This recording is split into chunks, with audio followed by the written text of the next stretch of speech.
mobil yang sama atau beda? Sama, Pak. Sama, ya. Tapi ada pinjaman dalam istilah keuangan namanya utang ya. Beda antara pinjaman dengan utang apa sih bedanya? Kalau pinjaman bisa apapun dipinjamkan ya. Kalau utang itu biasanya relatif terkait keuangan. Nah, kalau utang itu sebenarnya tidak harus jenisnya yang sama, kembalikannya. Ya, ya, siapa nih ke apa Fikra misalnya. Ada Fikra ya sini. Abrar ya. Ada, Pak. Fikra Abrar. Fikra. Fikra mengembalikan ke saya mobil yang sama apa beda? Sama, Pak. Sama. Coba kalau saya mengutangkan sejuta ke Fikra bulan depan, utang itu dibalikin uang yang sama nggak? Bisa sama, Pak. Hah? Masa? Beda, Cari Pak. lagi. cari uang yang sama. Uangnya kan udah dipakai. Coba carinya sama. Cari uangnya sama. Itu kalau pinjaman tuh sama loh. Bener nggak? Mau nggak kita minjemin mobil terus di Avanza misalnya? Dibalikin Avanza lagi, namun tapi serinya beda, mau nggak? Enggak. Beda ya? Mau, Pak. Jelas ya apa bedanya pinjaman dengan utang ya? Pinjaman itu ya kembalikan dengan benda yang sama gitu, barang yang sama. Tapi kalau utang ya tidak harus dengan uang yang sama, tapi nilainya yang sama. Nah ada pinjaman bahkan atau utang lah ya, keuangan yang tidak baik gitu ya. Tidak baik, apa itu tidak baik? Saya minjemin ke Fikra sejuta, bulan depan Fik balikin ya, 1.100.000. Lah kenapa? Kan ini kan buat usaha ya, pokoknya karena buat usaha balikin 1.100.000 ya, kan belum tentu usahanya untung. Baik ya kayak gitu? Udah baik. Tidak, Pak. Gak baik, gak fair ya, bener gak? Tapi kalau fair, yang fair gimana? Kalau yang fair Bagi hasil, Pak. bisa bagi hasil, bisa juga murabahah. Bagi hasil gimana? Bagi hasil contohnya ya udah, dikira misalnya buat bisnis ya, buat bisnis, bisnisnya hanya beli apa ya, terserah lah bisnisnya yang disepakati. Oke, saya siap. Tapi nanti untungnya dibagi dua ya. Untungnya dibagi dua ya. Juta. Fikra benar. Dalam perjalanan bisnis itu menguntungkan, misalnya untungnya 200.000 misalnya. Ya, net profitnya 200.000. Terus nisbah bagi hasilnya berapa tadi? Setengah-setengah ya. Berarti jadinya berapa? Jatah saya berapa? 100.000. 100.000. Buat Fikra 100.000. Itu nisbah bagi hasil. Kenapa saya utarakan ini? Itu namanya A dalam konteks ini ya. Nisbah bagi hasil. Ya. Saya mengeluarkan 1 juta itu investasi ya. Bagi saya itu investasi. Ya, Fikra itu sebagai bisnis operator gitu ya. Semakin tinggi A, semakin minat nggak demand for investment fund.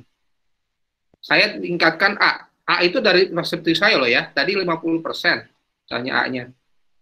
Nah, saya tingkatkan, Fik, udah 70% lah buat saya. Nah, kira-kira demand for investment fund dari Fikra gimana? Naik atau turun? Demand-nya naik apa turun? Hah? Demand untuk investasi ya, Pak? Ya, demand for investment. Demand for investasi gimana? Naik apa turun? Turun, Pak. Turun, karena investasi itu berbalik terbalik dengan nisbah bagi hasil ya untuk investor. Jelas. Nah, dalam konteks syariah itu namanya A atau mudorobah selling rate. Ya, namanya mudorobah. Bisa baca ya, mudorobah selling rate. Mudorobah selling rate. Itu nisbah bagi hasil untuk investor. Dalam konteks konvensional namanya R, suku bunga. Apa bedanya? Apa bedanya nisbah bagi hasil dengan suku bunga? Ya beda. Kalau nisbah bagi hasil, saya mendasarkan keuntungan saya mendasarkan bagi hasil buat saya ini sebagai investor berdasarkan apa? Profit. Jelas ya? Berdasarkan profit. Tapi kalau kalau interest rate itu berdasarkan apa? Berdasarkan apa? Berdasarkan kapitalnya. Benar nggak? Berdasarkan uang yang saya investasikan. Benar nggak? Misalnya ya udah pokoknya suku bunga 10%. 10% setiap bulan. Wah, besar sekali. Ya terserah. Gimana saya aja kan. 10% per bulan. Mau untung, mau nggak untung. 10% per bulan. Hasilnya bisa sama nggak? Ternyata benar, Fikra itu misalnya untungnya 10% dari apa? Bukan dari untung, tapi 10% dari investasi. Jelas ya? 10% dari investasi. Benar, Fikra untungnya 200.000. Ya, saya tetap mau Fikra 200.000, mau untungnya 1 juta, mau untungnya 50.000, jatah saya hanya 100.000. Bahkan ketika terjadi Fikra itu tekor, ya kan, uang 1 juta itu ternyata rugi 100.000, jatah saya tetap 100.000 karena saya itu mendasarkan investment rate-nya atau rate of return dari investasi saya itu berdasarkan dari nilai investasinya. Jelas ya? Bisa nggak saya dirugikan? Kalau dengan suku bunga bisa nggak? Bisa. Ternyata Fikra itu bisnisnya 1 juta misalnya, dia buat startup misalnya atau apalah, modal 1 juta, untung 2 juta, bisa nggak sebulan? Bisa aja kan, benar nggak? Ya, benar nggak? Modal 1 juta, untung 2 juta per bulan. Jatah saya berapa?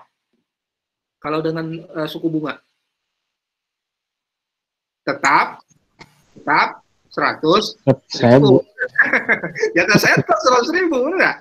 Tapi kita, ya berarti untungnya besar, ke saya nggak adil. Tapi kalau bagi hasil gimana? Kalau bagi hasil, tadi yang 50% itu, jatah saya 1 juta. Jadi antara bagi hasil dengan suku bunga itu sebenarnya ya dalam situasi tertentu pasti ada yang dirugikan, benar nggak? Entah Fikranya, peminjamnya, atau saya sebagai investor. Ya, itu yang pertama. Yang kedua, situasi ekonomi itu kan tidak konstan, benar nggak? Tidak selamanya datar, benar nggak? Kadang-kadang ada yang untung, ada yang rugi, apalagi kayak corona. Sehingga mendasari itu, akad yang adil itu ya seperti itu bagi hasil. Dan ini yang diajarkan oleh Nabi. Benar nggak? Biar sama-sama. Nah, kalau ternyata tekor, gimana tekor nih? Nah, sebenarnya Fikra tuh gak mesti, tekornya juga ada 2. Kalau tekor Fikra tuh rugi, misalnya tadi 100.000, saya udah invest 1 juta, saya pakai bagi hasil, Fikra rugi 100.000, gimana baginya? Ya terserah, kalau mau ruginya misalnya itu kalau bukan karena Fikra, misalnya karena ada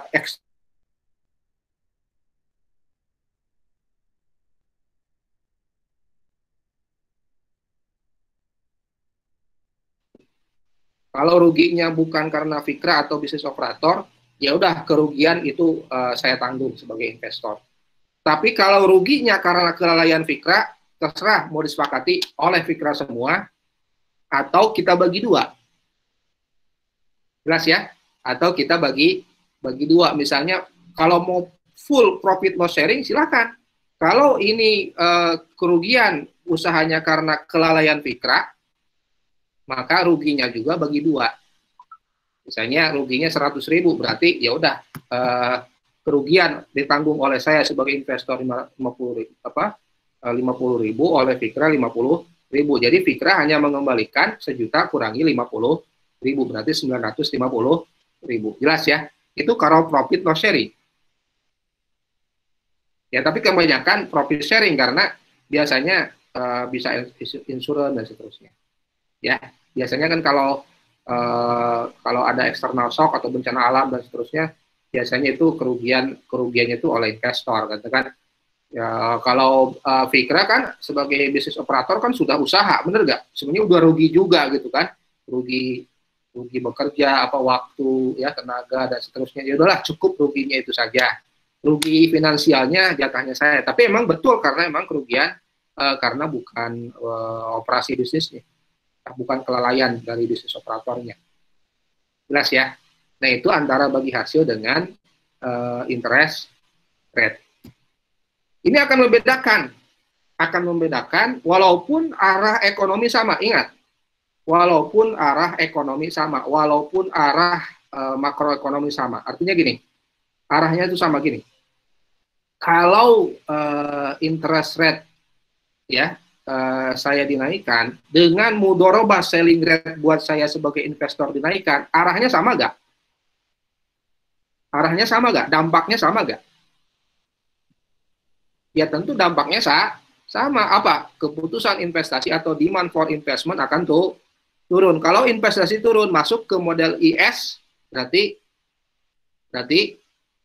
IS akan bergeser ke kanan atau ke kiri ya, kiri, sehingga model AD juga akan bergeser ke kiri dan Y akan turun. Jelas ya?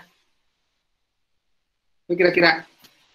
Jadi walaupun dampaknya sama, tetapi secara nature itu berbeda. Secara nature itu berbeda. Jelas ya? Nah, inilah sekarang ya. Ini saya agak ini juga. Oke. Ini ya. Kemarin kita sudah ulas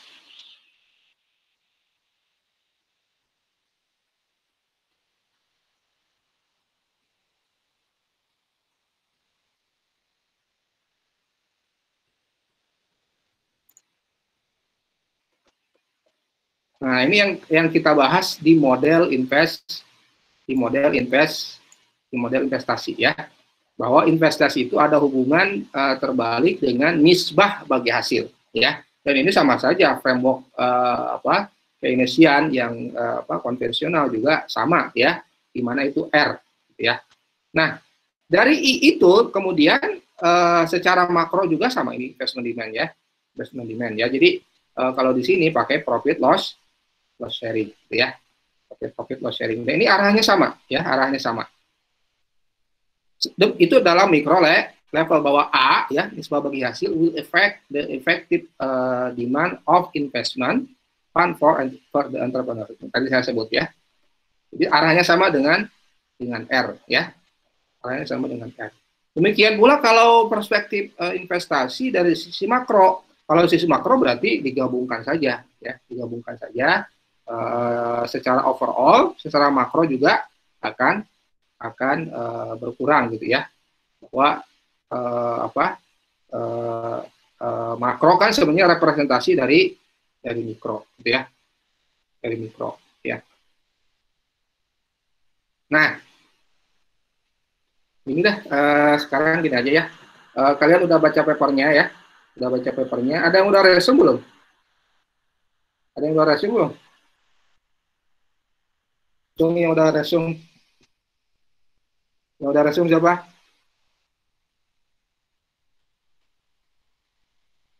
Yang belum resume siapa? Semua? Belum semua, Pak, resume. Sudah? Belum? Belum semua apa udah semua? Maksudnya baru sebagian, Pak, kalau saya. Sampai halaman berapa? Sampai halaman yang pertemuan kemarin sih, Pak. Belum sampai selesai. Jadi belum ya? Belum ya? Oke, gini deh.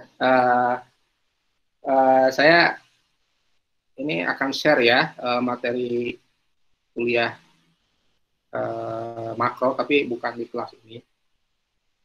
Kalian baca ya, simak ya, ini ada sekitar 30 menit ya, 30 menit, dan ini intinya sama dengan paper ini ya, karena ini diambil dari kuliah dari papernya Pak Intan ya, tentang model ISLM ya, perspektif syariah.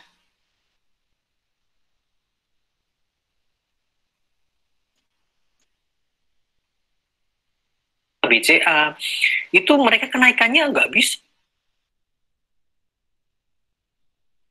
Buku interpretasi dari namanya recall dari kuliah ekonomi umum atau makroekonomi sebelumnya, kita men-trace model ISLM. Kita tahu model ISLM adalah interpretasi dari Keynes.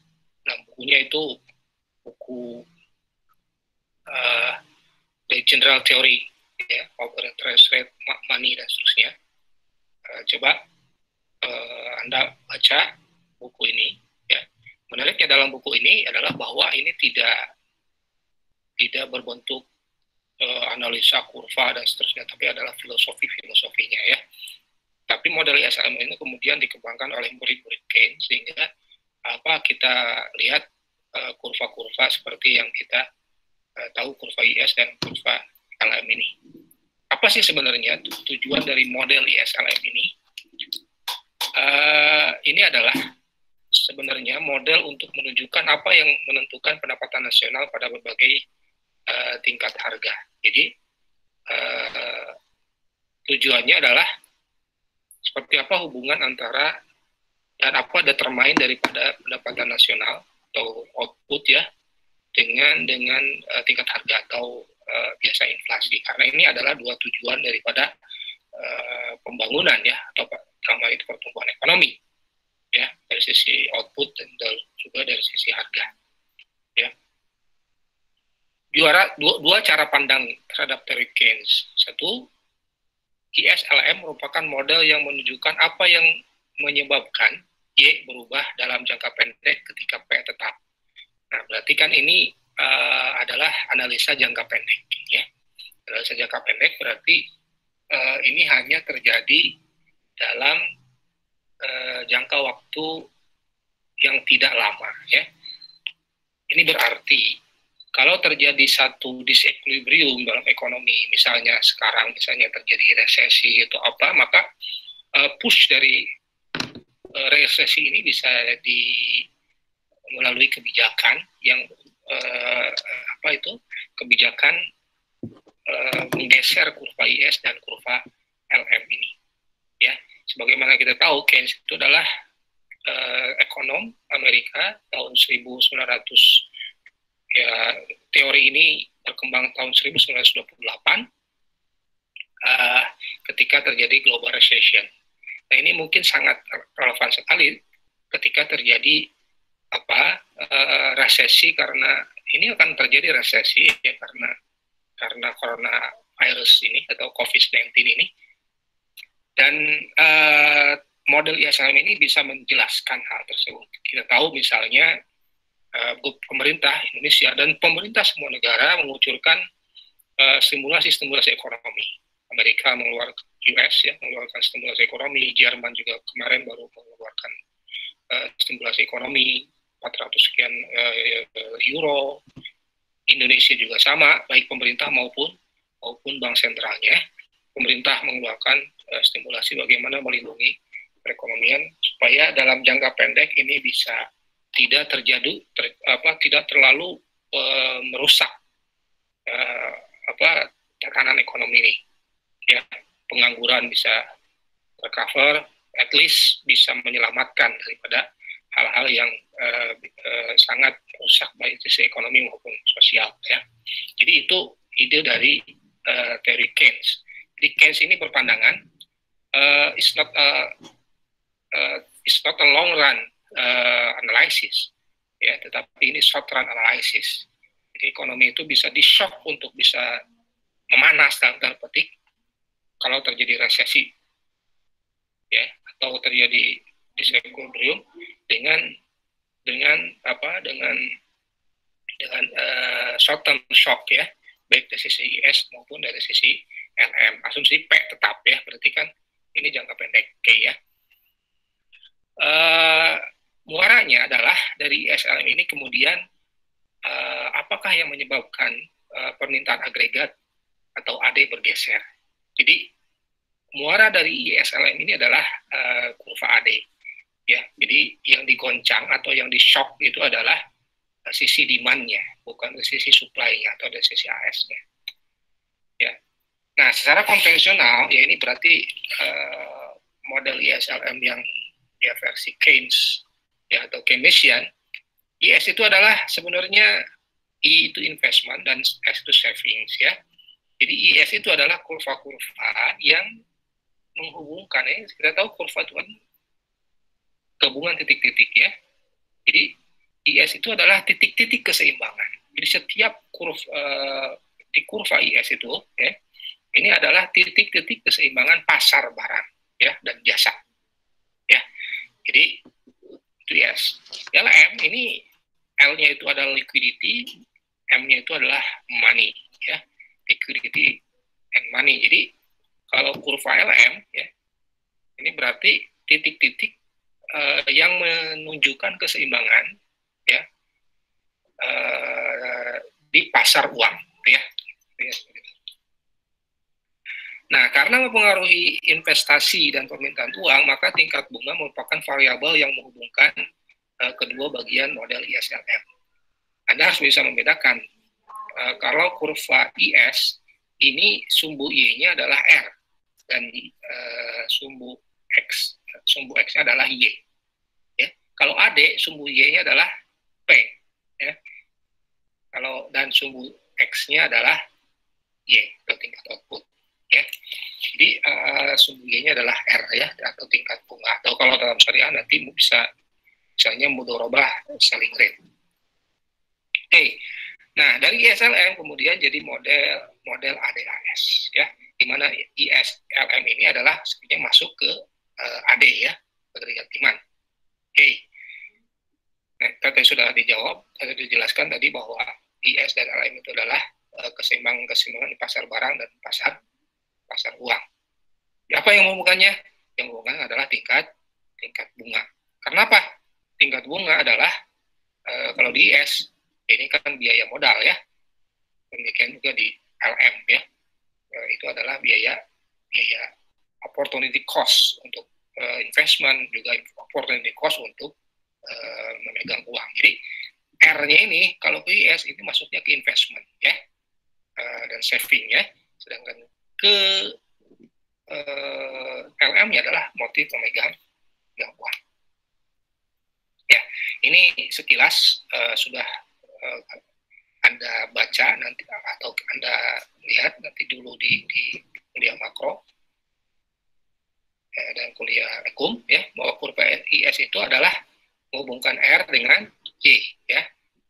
Kita tahu istilah perpotongan Keynesian, ya, pengeluaran agregat atau pengeluaran aktual, ya. Atau inilah yang disebut GDP, ya, dan juga pengeluaran yang direncanakan. Nah, coba Anda lihat lagi buku MenQ-nya, ya, karena ini penting dan analisanya sama. Apa sih membedakan dari yang makro syariah dengan ini? Makro syariah itu diambil daripada, bukan diambil, ya, analisanya masih kita gunakan framework konvensional. Kita men-purify sesuatu hal yang misalnya dilarang dalam secara syariah. Misalnya kalau R dalam konteks konvensional itu namanya suku bunga, interest rate. Kalau kita bisa kalau dalam konteks syariah diganti dengan mudorobah selling rate. Ya, nah ini kurva barang. Ya, intinya adalah kita akan menganalisa misalnya bagaimana government expenditure dengan pajak, ya, akan mempengaruhi perekonomian. Misalnya G naik, maka masuk apa? G naik, maka output akan naik, C akan naik, Y akan naik, dan seterusnya. Sehingga inilah yang menyebabkan ada apa disebutnya ini ada pengganda ya, atau government multiplier ya, dan juga X ada multipliernya. Nah, ya, yang perlu ditelusur adalah G naik itu ke IS dulu, ya, ke IS dulu, lalu IS masuk ke AD, AD masuk ke ADAS ya, sehingga output akan naik, ya. Jadi kurvanya nanti bisa kalian tanyakan. Nah, nanti di ujian itu harus runtun tuh ya, dari ISLM lalu ADAS. Oke ya. Demikian juga ketika terjadi pengganda pajak ya. Nah, misalnya ini G naik maka E akan naik ya. E naik maka ya, karena Y sama dengan AE ya, maka IS akan naik ya, bergeser. IS bergeser dengan asumsi LM konstan, maka AD akan bergeser ya. AD bergeser maka dengan AS yang konstan maka output akan naik. Ini yang terjadi dalam situasi sekarang ketika ekonomi dinilai terlalu rendah ya. Dinilai terlalu rendah, maka pemerintah melakukan stimulasi ekonomi ya, melakukan stimulasi ekonomi, misalnya ada subsidi gitu ya, ada subsidi listrik, juga ada BLT ya, bantuan langsung tunai dan seterusnya, itu akan mendorong itu akan naik, LM akan IS akan naik, agregat demand akan naik, dan Y akan naik, dan P akan naik ya. Oke. Nah, bagaimana dengan LM? LM ini secara konvensional ya, ini masih konvensional, adalah hubungan antara tingkat bunga dengan pendapatan ya di pasar uang. Jadi LM ini sebenarnya liquidity preference ya, and money di sini ya. Jadi menurut teori preferensi likuiditas, coba Anda lihat lagi buku makronya, tingkat bunga menyesuaikan untuk menyeimbangkan permintaan dan penawaran untuk aset perekonomian yang paling likuid. Apa itu? Uang ya. Jadi ini asumsinya ya, asumsinya bahwa penawaran uang real konstan. Jadi M per P ya, ini supply-nya adalah sama dengan M per P, ini money demand ya. Oke.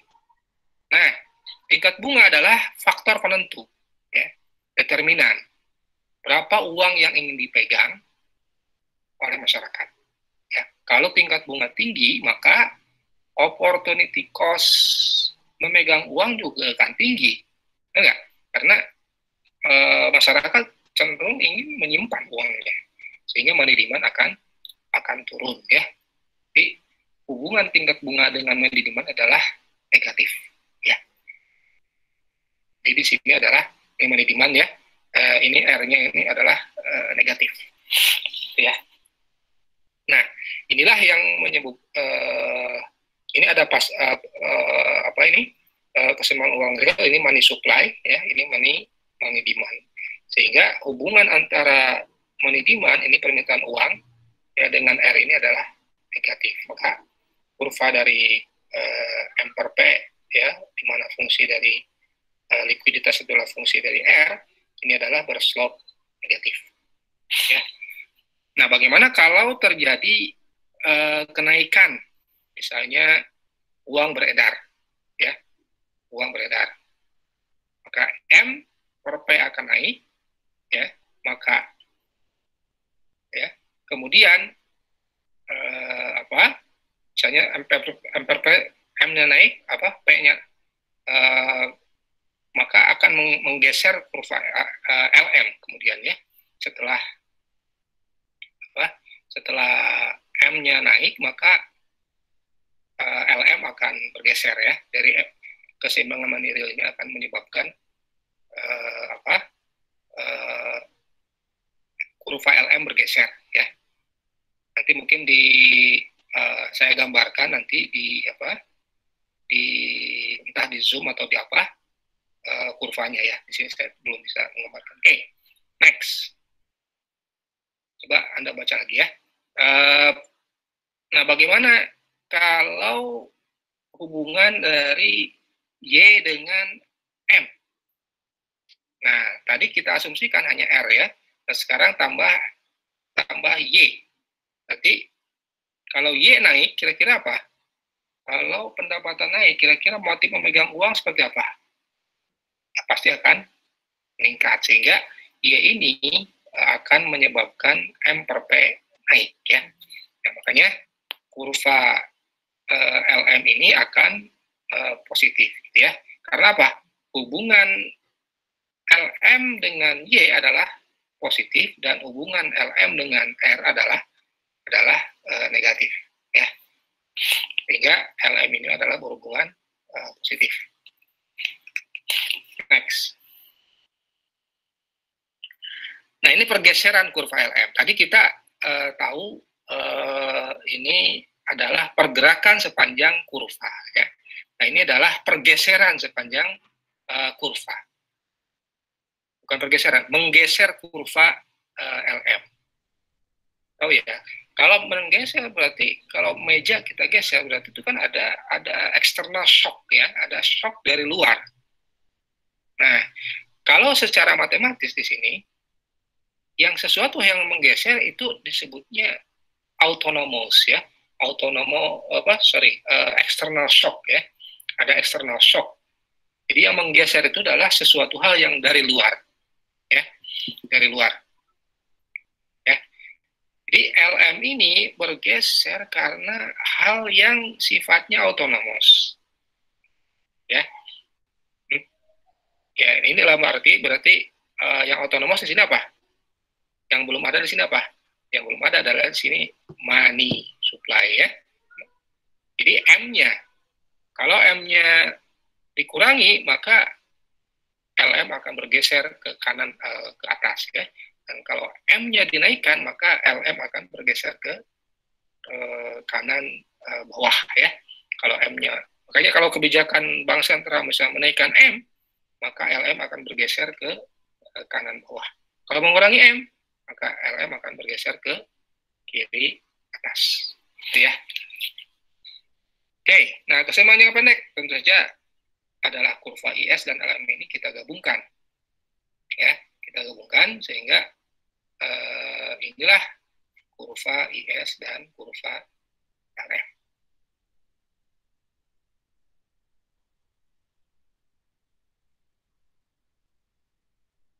Oke, next. Bagaimana secara syariah?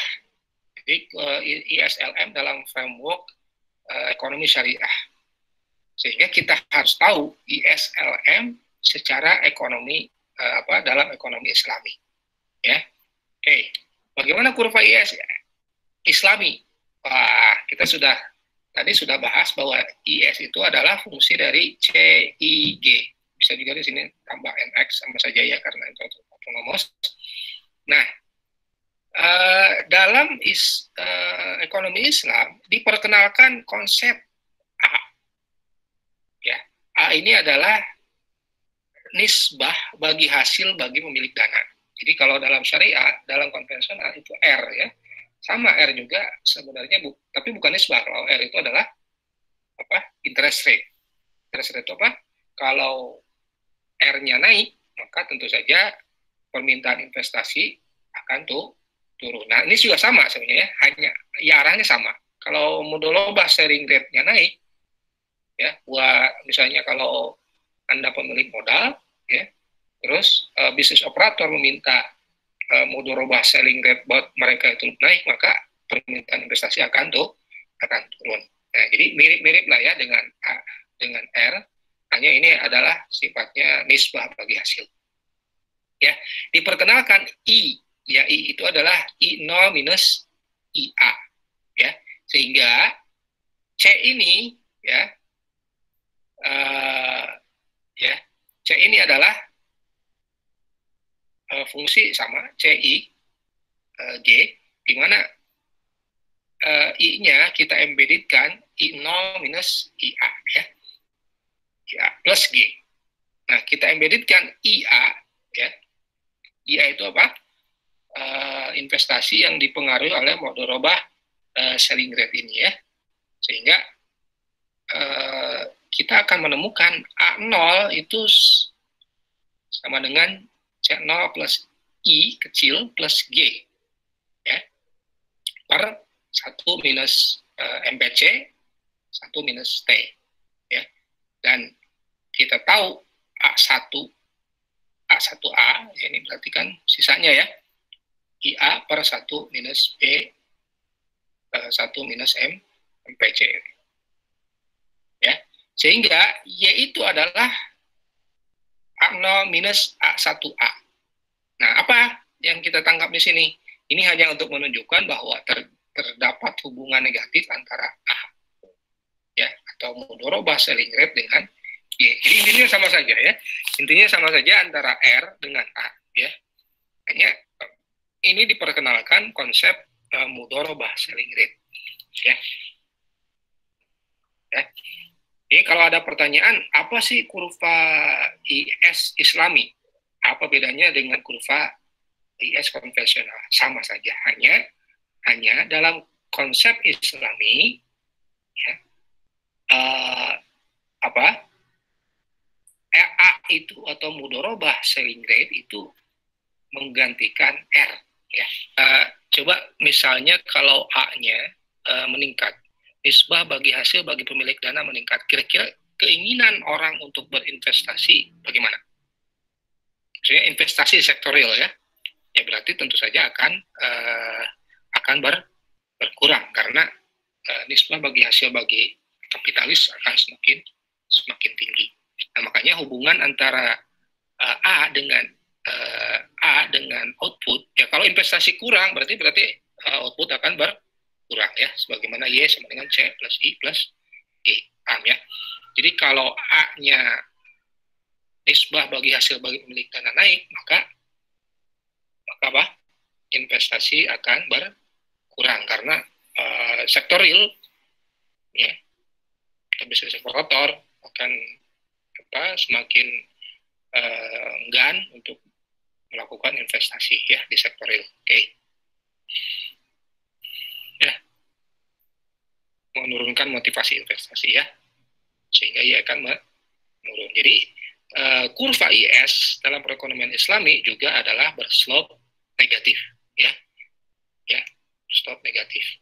Berarti hubungan antara A dengan output ini adalah negatif ya.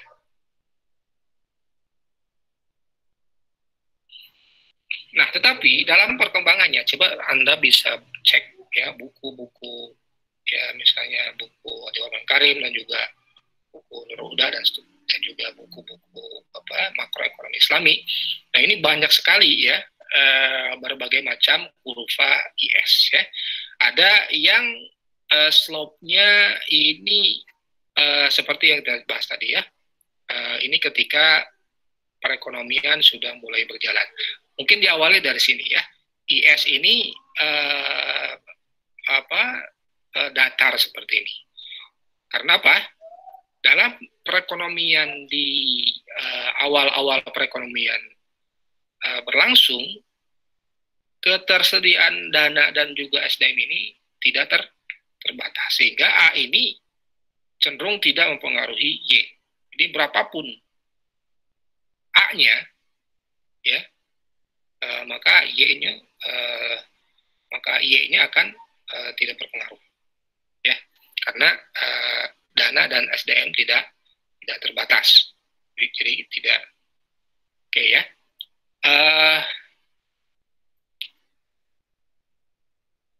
Maka ketika perekonomian sudah mulai berjalan, dana sudah mulai terbatas, gitu ya, SDM juga mulai terbatas, maka mulai kurva ini analisa yang normal ya. Maka ketika A-nya naik, ya, maka ketika A-nya naik, maka Y akan turun seperti dibahas di slide sebelumnya.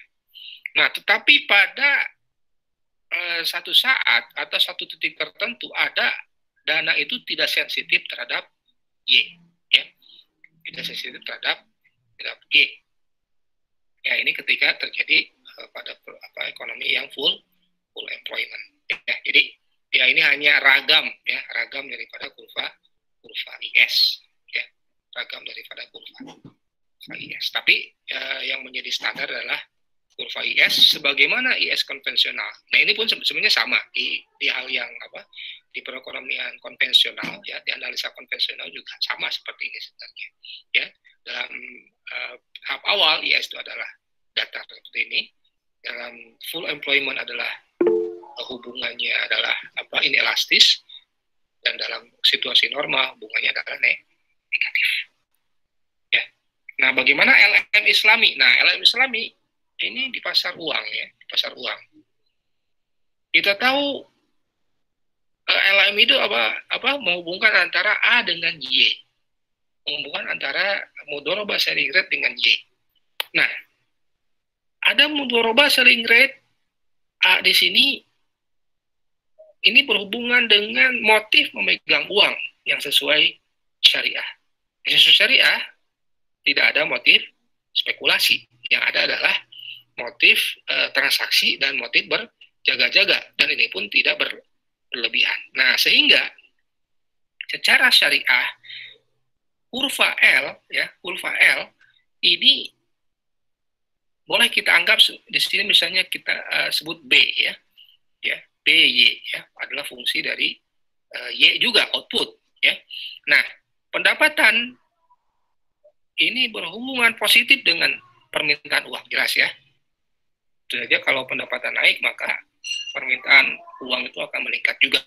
Maka Y dengan L adalah positif.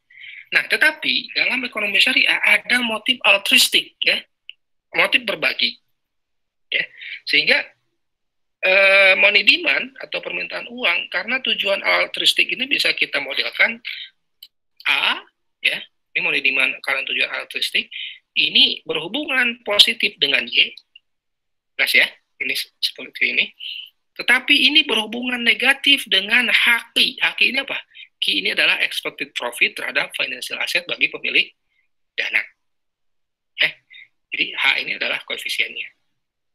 Sehingga dalam ekonomi Islami, ya, motif memegang uang atau permintaan uang ini dengan mempertimbangkan sikap altruistik ini, maka akan menjadi, ya, KY minus HQ, di mana K itu adalah satu koefisien yang menghubungkan dari Y dengan L, ini nilainya positif, ya. Dengan HQ juga, H ini adalah hubungannya positif juga, ya. Ya. Nah, kita turunkan seperti apa sih hubungan antara A di sini, ya. A ini kan expected profit, ya. Expected profit dari satu investment, ya, Q, ya. Ya, dari investment Q bagi pemilik dana, ya, bagi pemilik dana. Maka seperti apa hubungan antara A dengan L dengan motif memegang uang? Nah, kita turunkan, ya,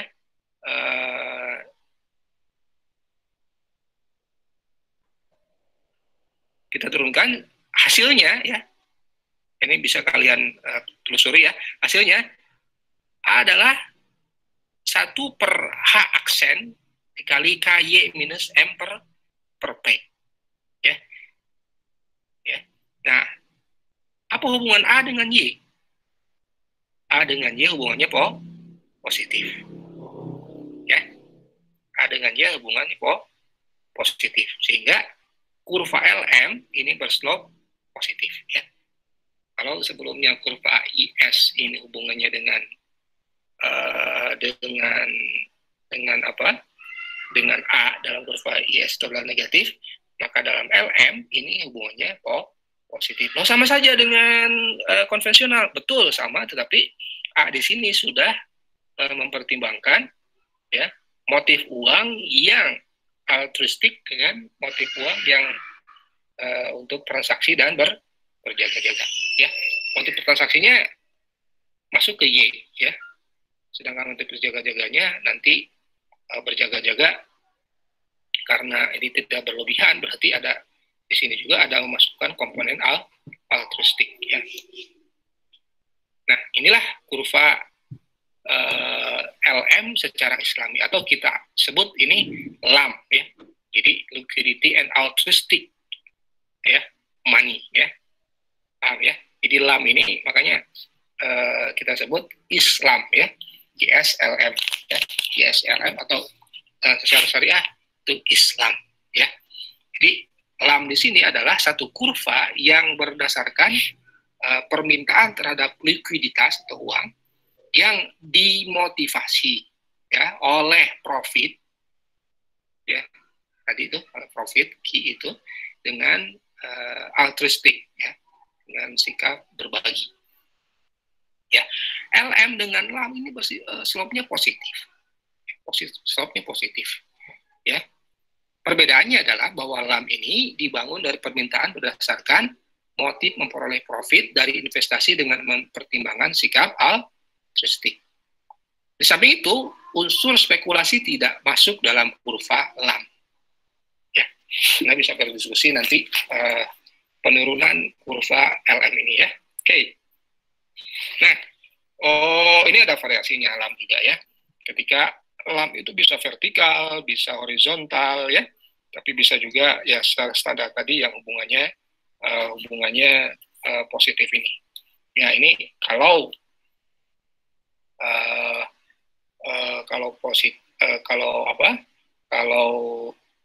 vertikal ini berarti uang itu permintaan uang tidak responsif terhadap A, ya. Ini berarti kan perekonomian masih dalam periode awal, ya, yang belum full employment. Nah, ketika A-nya sudah sama dengan 1, maka R dan Q akan tinggi sehingga permintaan uang sangat responsif terhadap A. Ya.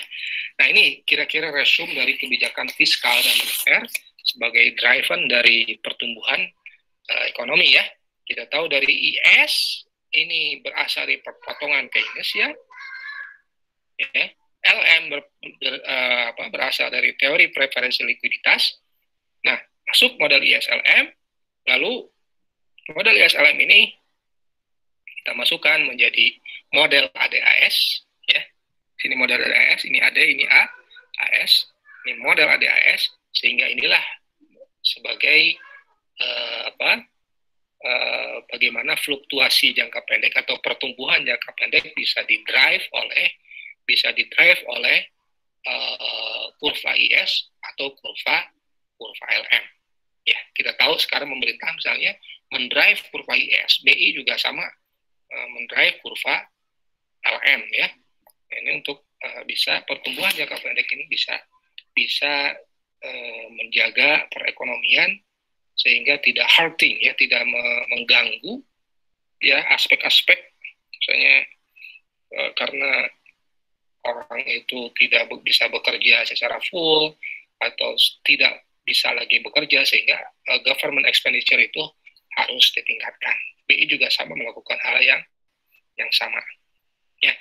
Nah, tambahan dari kebijakan fiskal Islami ini memasukkan komponen-komponen zakat, ya. Ada juga pajak atas individu, ada jizyah dan pajak khusus muslim, ada kharaj juga ada, cukai juga ada, ya.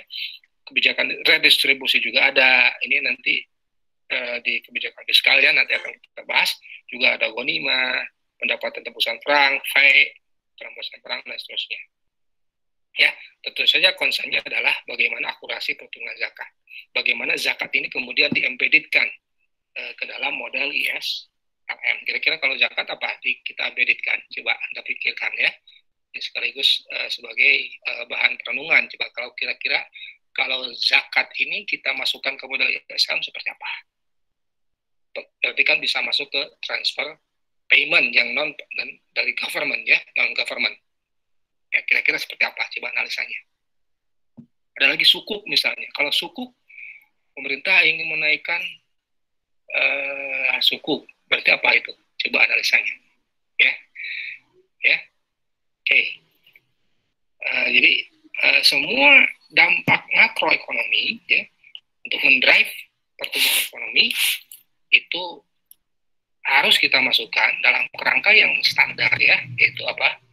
Dalam ini kebijakan Keynesian, ya. Demikian pula kebijakan moneter secara Islami, ya. Tetapi secara Islami prinsip kebijakan moneter adalah pelengkap dan penyempurna sistem berdasarkan produksi perdagangan barang dan jasa. Kita tahu bahwa Imam Ghazali menyebut uang itu adalah cermin. Jadi tidak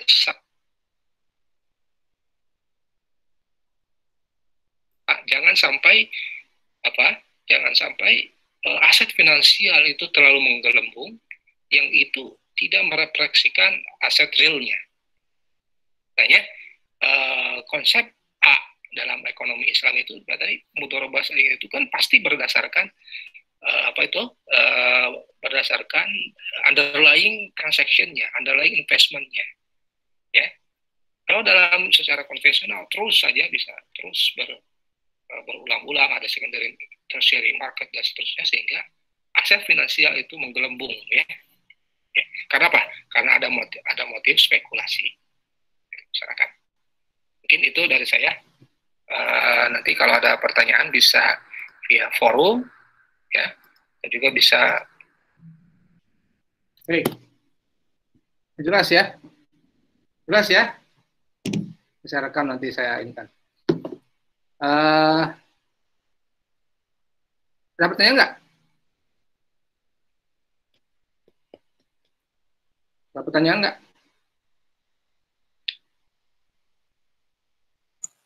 Pak, mau nanya, Pak. Ya. Jadi secara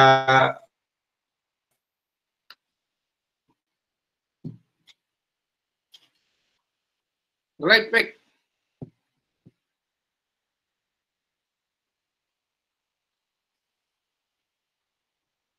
halo, Ya.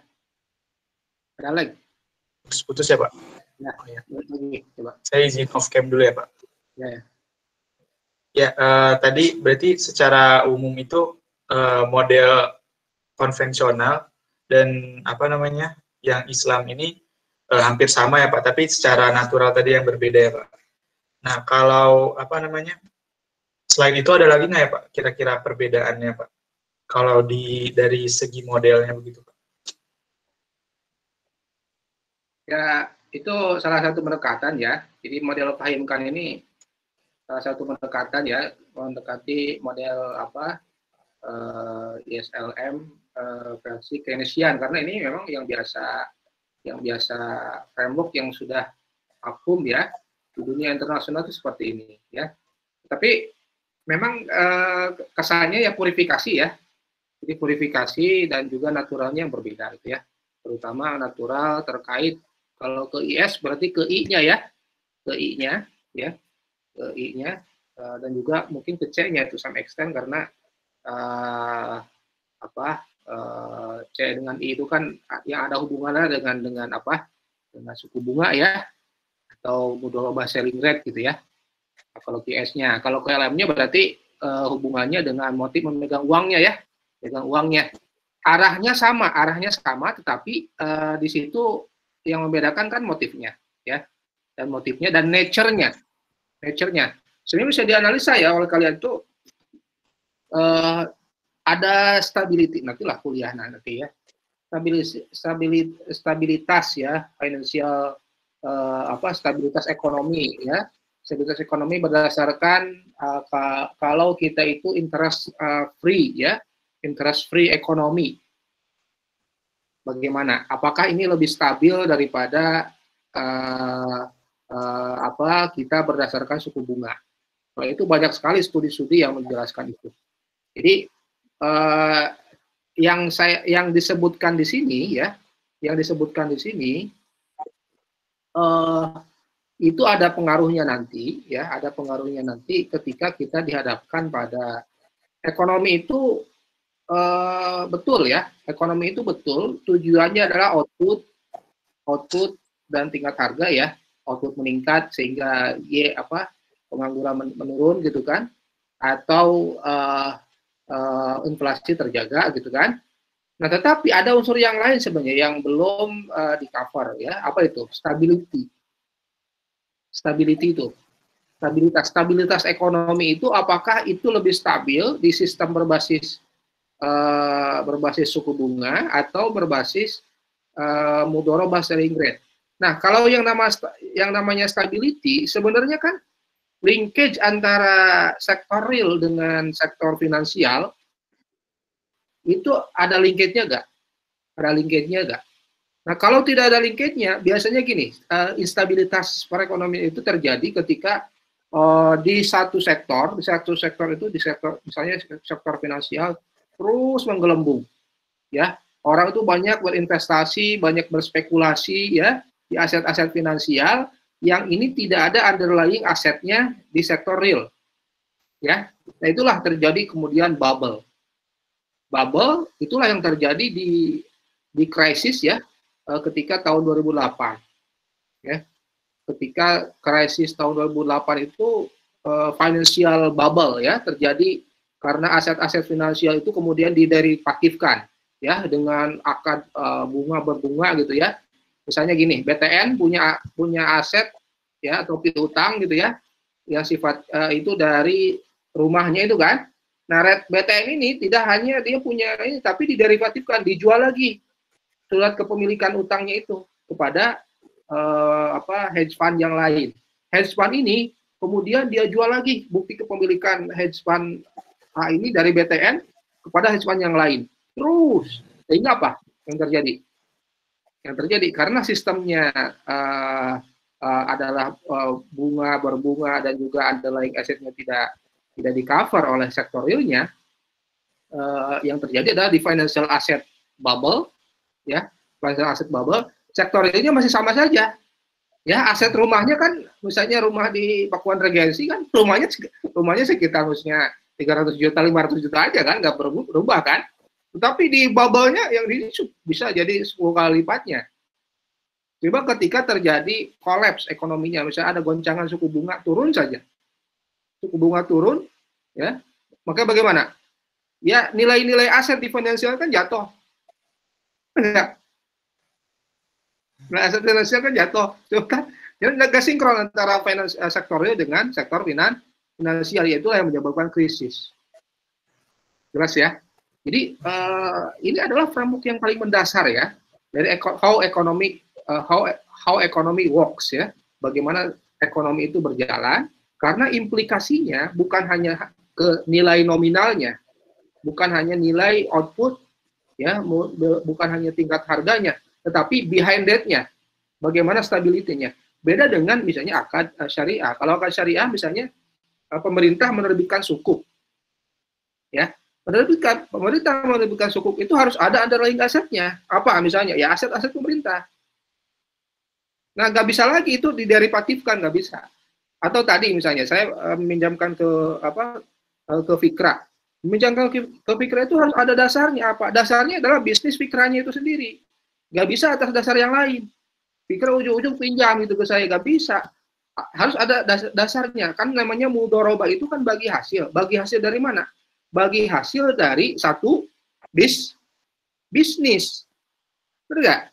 Nah, bisnis itulah yang kemudian saya telusuri apakah betul menguntungkan, ya. Terus bagaimana profitnya, apakah atau profil dari risikonya gitu, ya. Nah, kalau profit dibagi dua.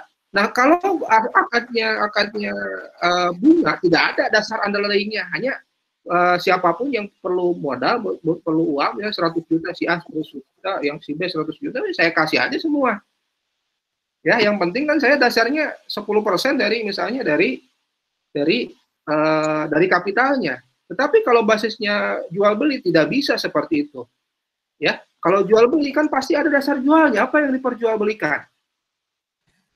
Kalau dasarnya bagi hasil, apa yang dibagi hasilkan? Suatu bisnis. Begini ya. Jadi gini ya. Saya pakai ilustrasi ya. Kenapa konsepsi profit loss sharing ini sangat penting ya. Jadi konsepsi profit loss sharing itu sangat penting. Ini ya.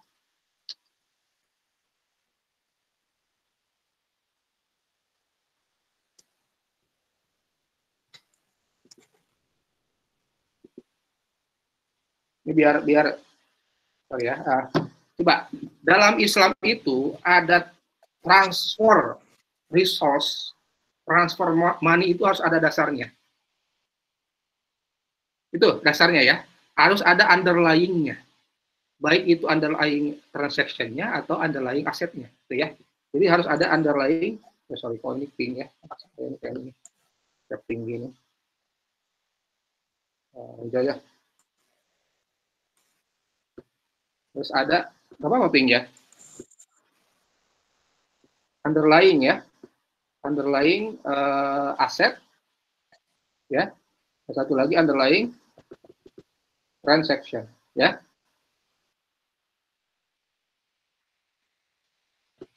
Ini kok brush ini ya.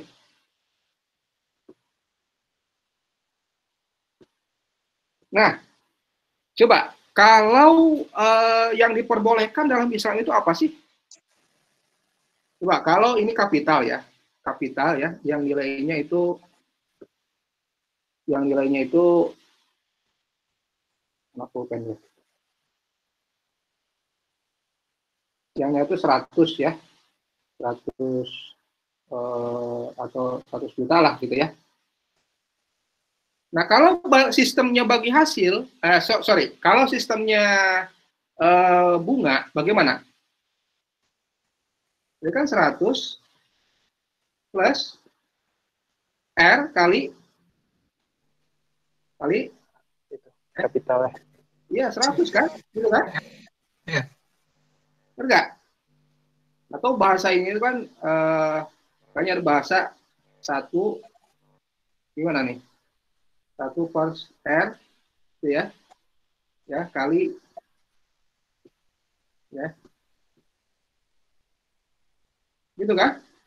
Ini kalau bunganya pakai tahunan, ya pakai pangkat T. Enggak? Itulah yang kemudian yang saya peroleh PT itu. Enggak? Dasarnya apa? Ya ini PT-nya ganti saja dengan C ya. Enggak? 100 itu. Enggak? Dikalikan rate-nya bagi hasil. Itu bunga ya. Itu bunga. Underlying-nya ada nggak? Underlying-nya? Nggak ada. Underlying-nya itu adalah C-nya aja. Nilai pinjamannya, nilai kreditnya. Benar nggak? Underlying-nya apa? Nggak ada underlying-nya. Ada 100 orang yang minta ke saya 100 juta, ya udah saya lihat kapasitas dia bisa, asal kita tahu dia bisa mengembalikan, ya oke, saya kasih. Benar. Jadi ada berapa orang? Ada 40 sekian orang. Selagi saya tahu dia bisa mengembalikan, entah itu surat PNS atau apa gitu kan, yang bukan karena bisnisnya, ya udah saya berani. Enggak. Nah, beda kalau basisnya dalam Islam itu apa? Wa halallahu al-bai'a wa harramar riba. Benar nggak? Ya. Jadi satu, boleh jual beli. Ya. Karena ahallallahu al-bai'a wa harramar riba. Diperbolehkan, dihalalkan jual beli. Oke. Fikra datang ke saya, Fatih datang ke saya. Fatih ada namanya Fatih ya. Fatih butuh uang 100 juta ke saya. Buat beli apa? Buat beli mobil. Enggak? Akadnya apa? Akadnya jual beli. Nama lainnya bisa murabahah ya. Jual beli macam-macam sih. Ada murabahah gitu ya. Kalau dalam akad konvensional syariah itu ada juga akad salam gitu kan. Enggak?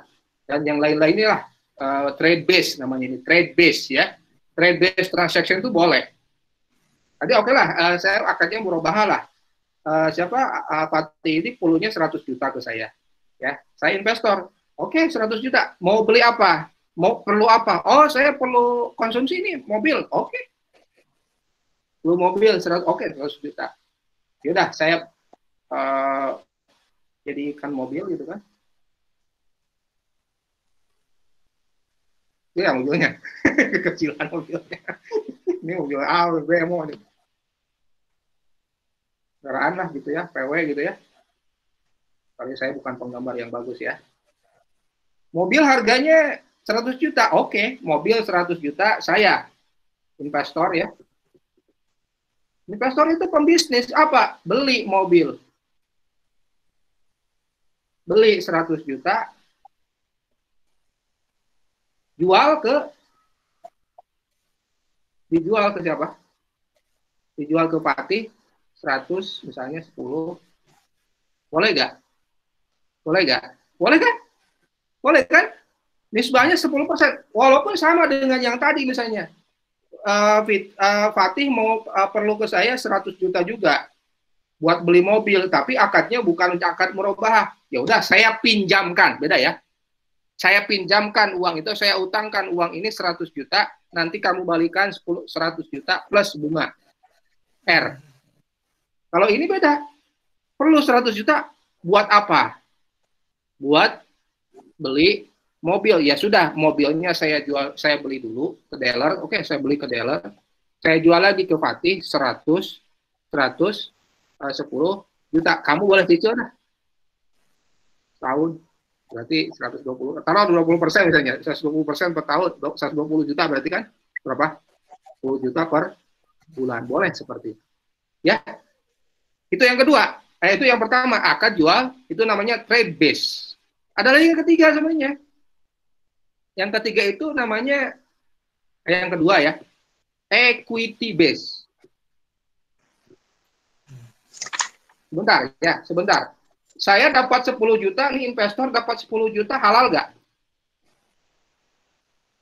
Halal nggak di sini? Halal. Karena saya kan wahalalul bai'a. Karena yang diperbolehkan oleh Allah itu kan jual beli. Kalau yang ini gimana? Ya saya rentenir dong. Kalau yang ini kan saya rentenir.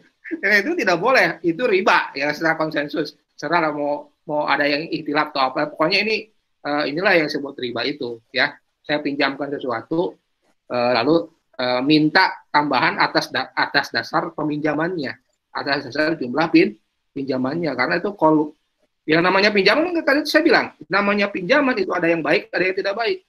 Atau pinjaman atau utang kalau sifatnya. Kalau yang baik apa? Ya balikan sesuai dengan pinjamannya, benar nggak? Atau kalau utang ya balikan nilainya, itu yang baik. Karena apa? Kok baik? Ya baik dong. Coba kalau saya bisniskan uang ini 100 juta, boleh nggak? Saya bisa untung nggak? Ya bisa. Fatih pakai itu artinya kebaikan saya itu meminjamkan. Ngutangin kan baik. Bernilai sedekah loh ngutangin itu. Jadi kalau kalian nih, di antara kalian ingin kebaikan, ada yang lagi perlu uang, pinjemin. Tapi jangan pakai riba. Pinjemin balikin lagi segitu. Itu adalah kebaikan bernilai unsur sedekah. Kalau nggak mau dong pinjamannya, jangan gitu dah. Masa kebaikan ini kok buat bisnis Fatih nih, ya mobilnya kan dipakai atau mobilnya mungkin dipakai bisnis, ya udah jangan pakai akad tabarruk, akad tijari, akad komersil boleh pakai komersil apa? Satu jual beli. Ada lagi yang lain namanya equity base. Equity base itu berdasarkan apa? Modal. Equity itu kan modal ya. Datang yang ketiga, namanya fikra. 100 juta saja sama. Butuhnya buat apa? Wah, saya mau buat beli apa? Buat modal lah, buat modal gitu.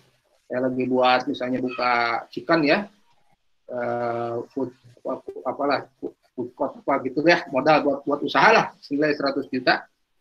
Oke, kata saya, wah ini nggak bisa pakai akad murabahah, susah karena masa saya beli dulu gerobaknya gitu kan, lalu dia jual lagi gitu. Nah kalau ini mungkin bagusnya equity base. Oke, kamu perlunya 100 juta full, udah saya modal semua dari saya 100 juta, modal semua saya 100 juta. Oke, saya kasih 100 juta, tapi tentu dari 100 juta ini kan ada profit kan nanti. Betul nggak? Profit inilah yang kemudian dibagi dua. Yang satu buat entrepreneurs, ya, bahasa di paper ya. Yang satu lagi buat investor. Bahasa ininya kan ada sahibul mal. Enggak? Ada sahibul mal, ini ada apa? Apa ini? Bahasa ininya itu? Kayak bisnis operator lah ya. Bisnis operator. Oke, 100 juta. Ternyata perkembangannya untung misalnya 20 juta. Kesepakatannya, profitnya misalnya 50. Berarti saya berapa? Buat saya senilai 10 juta. Enggak? Buat Fikra 10 juta. Halal nggak seperti ini? Halal nggak ketika saya memindahkan uang 10 juta yang dari Fikri itu ke saya? Halal nggak? Halal. Karena apa? Ada underlying asetnya. Underlying asetnya apa? Ya bisnisnya itu. Ada underlying transaksinya. Transaksi ini tidak bisa terjadi kalau tidak ada bisnisnya. Tidak jelas bisnisnya. Demikian pula ini, ada underlying asetnya, underlying transaksinya jelas. Kalau ini bisa ada, bisa tidak. Dan itu bukan jadi alasan, bukan jadi patokan, sebab dasarnya adalah kapital yang saya pinjamkan. Jelas ya? Nah ini dasar-dasar ini sebenarnya nanti ke depannya akan mempengaruhi ke stabilitas ekonomi yang tadi saya sebut. Coba kalau dalam perekonomian itu semuanya berdasarkan akad, tidak ada akad ribawi seperti ini.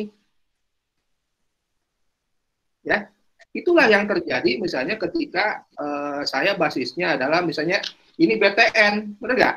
BTN punya rumah, punya aset rumah yang senilai 100 juta, misalnya ada 1 juta rumah. Ya, tadi saya sebut 1 juta rumah kali 100 juta berapa? Ya sekitar segitulah ya, 100 miliar gitu ya. Benar nggak? 100 miliar. Nah, kemudian saya sekuritisasi, saya BTN nih, saya sekuritisasi. Ya udah saya sekuritisasi lagi, terbitkan obligasi lagi. Karena apa? Saya pun perlu modal juga. Ya, untuk lancar. Jadi saya jual lagi tuh ke bond atau sekuritisasi apalah gitu. Saya jual lagi misalnya yang belinya BCA Holding apa BCA misalnya. Ya. Terus oleh BCA dia sekuritisasi lagi, jual lagi, sekuritisasi. Terus menggelembung di aset finansial. Ya, padahal aset realnya hanya senilai 100 juta. Itulah yang terjadi ketika perekonomian itu basisnya adalah basis ini ya, basis kapital tanpa underlying aset yang jelas, tanpa ada underlying aset underlying asetnya dan underlying transaction. Jelas ya? Itu salah satu saja sebenarnya. Ada yang lainnya sebenarnya yang lainnya itu dari sisi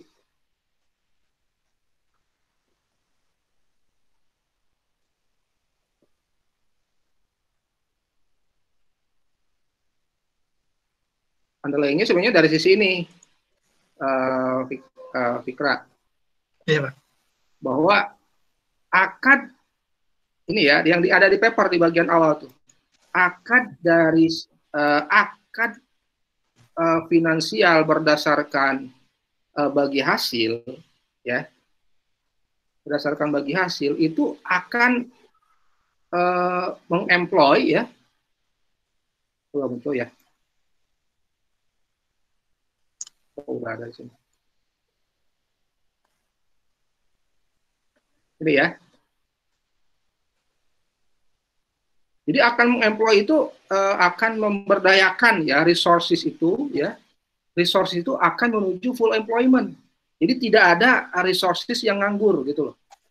Itu dasarnya. Ya. Itu yang pertama. Yang kedua, drive ekonomi itu tidak hanya dari AD tetapi juga dari AS. Ya.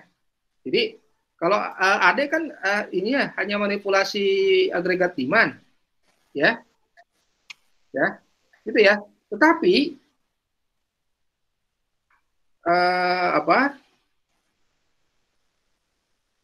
nah, ini ya tadi saya sebut stability aspek ya, stability aspek yang tadi saya sebut gitu ya, dibandingkan dengan sekuler ya, sekuler. Nah, sebenarnya studi yang disebut dalam paper ini adalah bahwa nanti ya bahwa makro framework dalam Islamic economy itu ya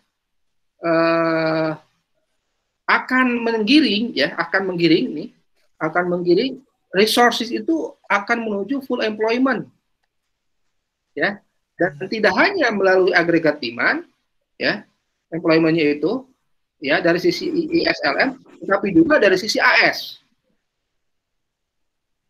AS kan entrepreneurnya, ya AS itu kan entrepreneurnya, bahwa AS itu nanti akan berproduksi ya dengan meng-hire sumber daya manusia, ya dengan memanfaatkan kapital, gitu ya, Jadi kan tadi ada demand for investment.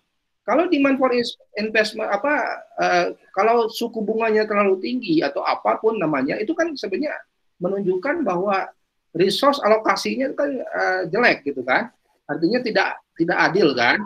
Tidak adil bahwa semua bagi hasil itu semuanya disalurkan kepada sohibul mal, kepada pemilik dana gitu. Nah, dengan konsep-konsep yang diajukan bahwa A itu ternyata akan bagus ketika terjadi resource alokasi yang seimbang antara sohibul mal dengan business operator, itulah yang kemudian akan menggiring utilisasi daripada productive capacity ya, sehingga itu akan menyebabkan sustainable growth gitu ya, atau dari sisi economic development itu akan terus terjaga ya. Ini dua hal ya tadi. Yang satu adalah terkait stability, yang kedua bahwa dengan memberlakukan sistem bagi hasil akan menggiring ekonomi itu mencapai full economic resources-nya. Gitu ya. Tidak, coba Anda bayangkan kalau dengan basis bunga berbunga tadi, coba yang kaya siapa sih? Yang kaya itu siapa? Banyak modal. Pemilik modal ya? Benar nggak? Iya. Coba. Ya ongkang kaki aja kan? Pemilik modal itu kan? Coba ini ilustrasinya gini.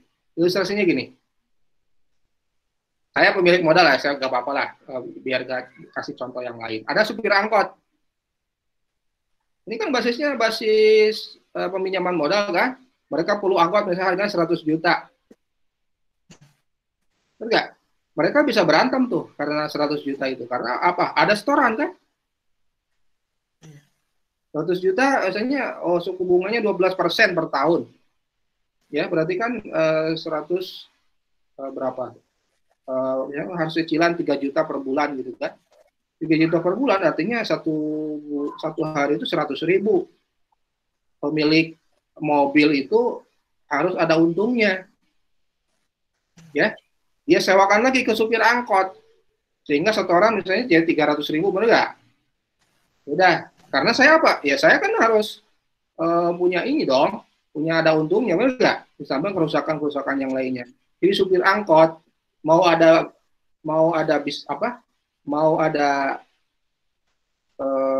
hasilnya, ada angkotnya, sewanya bahasa gitu ya, atau tidak harus mengembalikan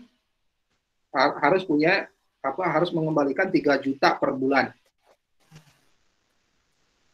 Itulah yang menyebabkan tindakan kriminalitas, enggak? Saling ngebut, saling apa dan seterusnya, gitu kan? Beda kan misalnya kalau basisnya ijaroh. Atau basisnya tadi satu lagi ijaroh sebenarnya ya. Satu lagi ijaroh boleh aset itu atau harta itu berpindah dari saya ya.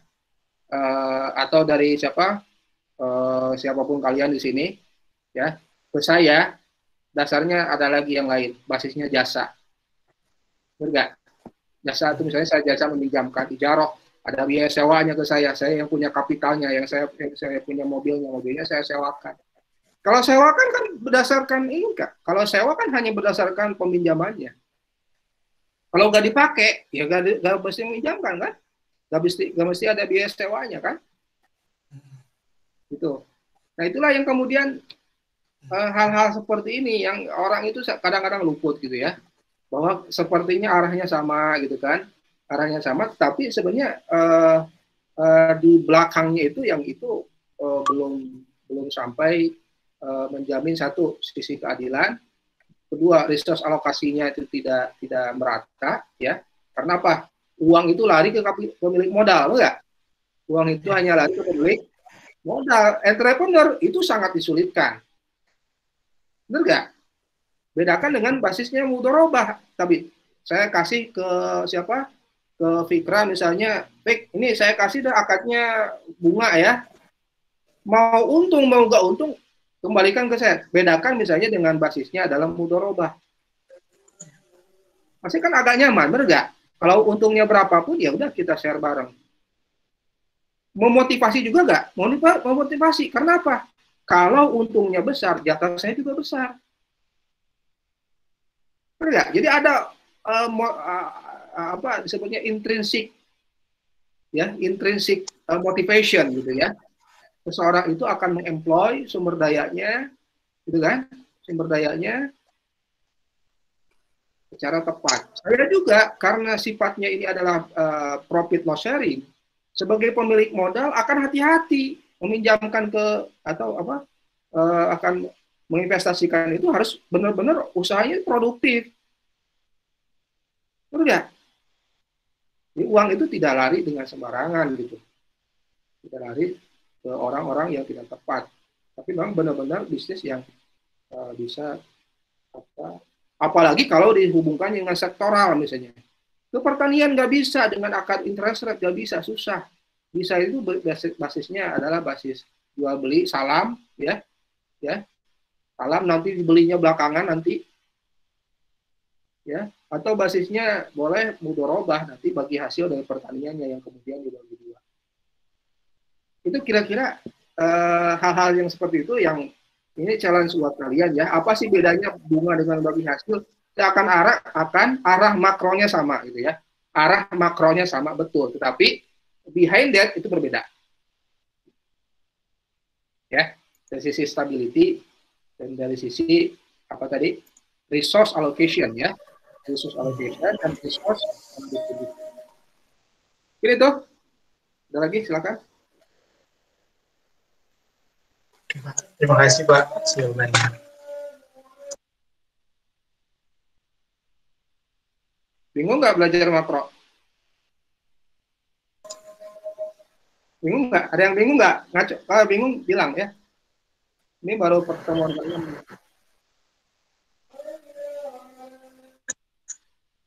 Ada yang bingung nggak? Atau udah jelas? Mudah-mudahan jelas. Kalau jelas kan saya berhasil. Kalau bingung juga mungkin berhasil bahwa kalian bisa belajar lebih dalam lagi kalau bingung. Coba on cam dulu semuanya sebelum kita tutup.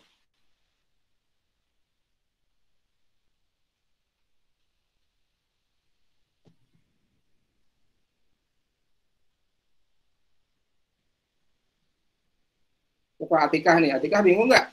Ada pertanyaan nggak Atikah? Kamu lagi di awan dikit. Insya Allah ngerti Pak, tapi kayaknya masih butuh belajar lagi. Harus belajar mah itu, harus mandiri ya. Dulu saya belajar dari Menkyu itu, bukunya yang tebal itu kan. Tebal saya baca. Di paper juga dibaca ya. Paper yang itu baca ya. Kalian resume tuh, resume ya. Itu sesuatu ada yang saya sampaikan, ada yang tidak gitu kan. Tapi kalau ingin itu baca ya, papernya baca. Ada dua tuh. Ini siapa nih matanya nih? Muhammad Gilang ya siapa nih? Putus.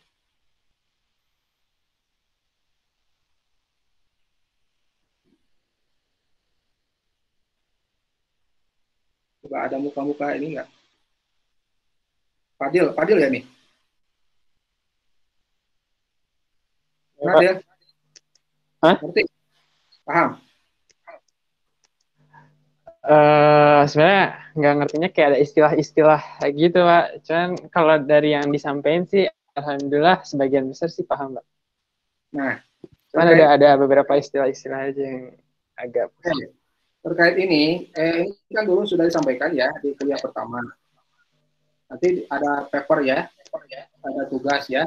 Ini yang bantu juga nanti kalau jeblok UTS-nya atau apa, mudah-mudahan enggak lah ya. Menambah nilai ya. Menambah nilai. Ini tugasnya. Sudah tahu kan? Ada yang sudah tahu tugasnya?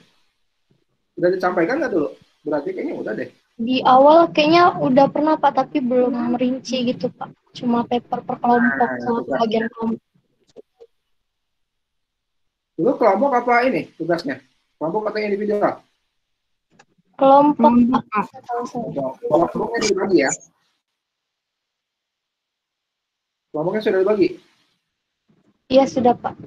Nah oke. Tugasnya membuat analisa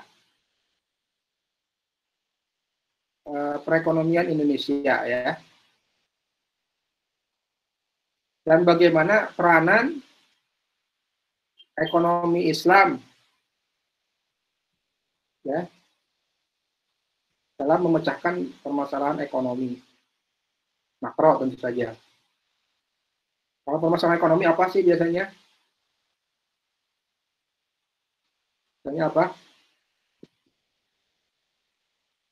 Oh ya, pengangguran ya, tingkat pengangguran, terus apalagi inflasi gitu kan, atau sekarang COVID itu kan boleh, silahkan. COVID itu kan sekarang orang nggak bergerak kan. Nah, bagaimana peranan ekonomi Islam misalnya ya, bisa zakat, bisa infak, sedekah, ya, altruism itu bisa mengendalikan bisa ada jadi solusi lah untuk jadi perekonomian ya. Jadi bisa di swap atau bisa juga instrumen-instrumen keuangan Islam, misalnya sukuk. Nah, ini papernya ini mereview ya, mereview dari paper yang sudah ada. Ya, peranan ekonomi Islam ya dalam ya membantu atau dalam memecahkan permasalahan perekonomian Indonesia. Boleh dikonteskan dengan pandemi sekarang, boleh. Silakan. Ya. Ekonomi Islamnya apa? Ya silakan, bisa zakat, bisa infak, bisa sedekah, bisa wakaf. Ya. Bisa juga sukuk. Ya. Gedung kalian itu, gedung FEM, itu sukuk loh. Government bond itu sukuk, Islamic sukuk ya. Jadi pemerintah menerbitkan sukuk ya dengan underlying asetnya apa? Nanti akan dibuatkan bangunan di Fakultas Ekonomi dan Manajemen. Di situ ada 2 departemen, namanya Ekonomi Syariah dan Ekonomi. Dulu kan masih baru pindah kan kalian kan? 1 tahun yang lalu lah. Ya. Ada yang beli sukuknya, pemerintah nanti beli lagi. Ya. Beli lagi dengan yield misalnya 10% bukan 10%, 6% per tahun. Kan?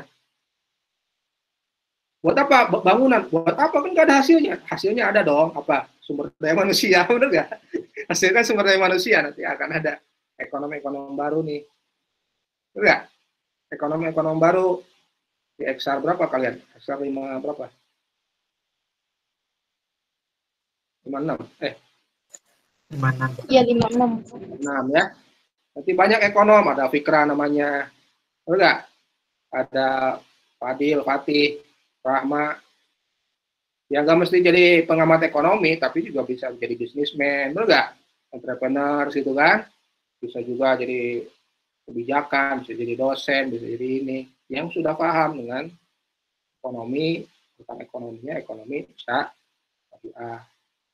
Ya, jadi buat fintech nanti yang membantu petani. Nah itu hasilnya kan? Nah itu contoh ya, contohnya. Tapi kalian tidak mesti gali, tidak mesti melakukan riset sendiri kemana gitu ya. Tapi cukup dari literatur yang sudah ada, gitu ya, dari jurnal, dari paper yang sudah ada. Silakan analisa ya dari itu, membuat paper ya. Ada contoh-contoh keberhasilan di mana gitu ya, atau secara makro ya, khususnya makro karena ini kuliah makro ya. Kemudian kalian tulis dan itu disubmit di UTS ini. Di UAS ada lagi nanti ya. Jelas ya?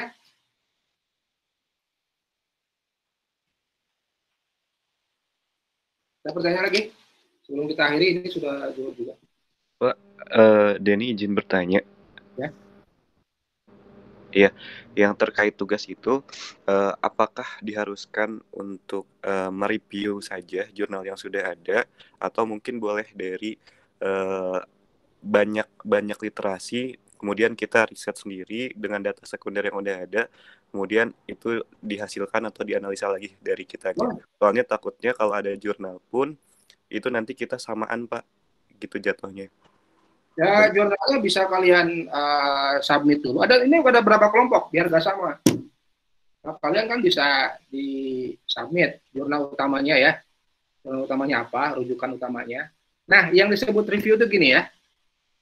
Ya, yang disebut review itu review kan, melihat ulang gitu kan di jurnal tersebut ya, tentu saja dengan melakukan analisa-analisa. Analisanya, pembandingnya bisa dengan jurnal yang lain. Enggak? Bisa dengan jurnal yang lain. Ya, bisa juga kalian lakukan riset sendiri, misalnya olah data sendiri, silakan. Ya. Dan yang ketiga, review dari kalian. Ya, pendapat gitu ya. Ya tentu saja bagusnya pendapat ini disupport oleh pendapat yang lain juga gitu kan. Atau review secara teknik, jurnal ini bagus gitu kan. Karena membahas aspek yang komprehensif terkait A, B, C, D gitu kan. Bahkan dampak-dampaknya. Itu review secara teknisnya ya, secara kontennya. Secara teknis penulisannya gitu ya. Ada review yang lain, review kontennya, substansinya.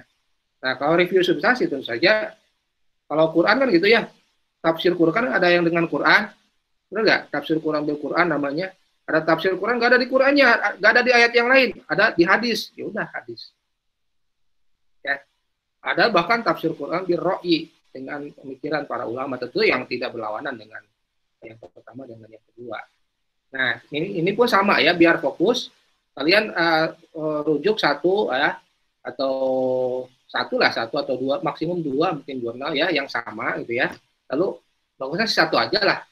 Kemudian jurnal ini direview ya, dibahas, diulas dengan jurnal itu sendiri atau dengan hal-hal yang lain ya yang bisa dijadikan dasar dan sah itu dianggap sebagai review ya. Jelas ya? Baik Pak, terima kasih. Ada lagi? Maaf Pak, untuk pengumpulannya sebelum UTS atau pertemuan terakhir? UTS kalian kapan sih? Tanggal 1. Ya, mulai tanggal 1. Itu ini ya? 1 April ya? Iya Pak. Oh, ini sama aja lah dengan kelas 1 ya. Saya kan biar sama, biar equal ya. Nanti saya diskusi dulu dengan siapa Bu Ranti ya. Oke, Pak. Kan nanti bisa di New LMS kan di submitnya. Nah, kalau di New LMS atau nanti backup lah, nanti submission sebelakangan. Kalau di New LMS berarti kan bisa submission tetap harus individu ya. Jadi walaupun tugas kelompok, submitnya paper yang sama gitu ya, tugas yang sama gitu ya, walaupun kelompok.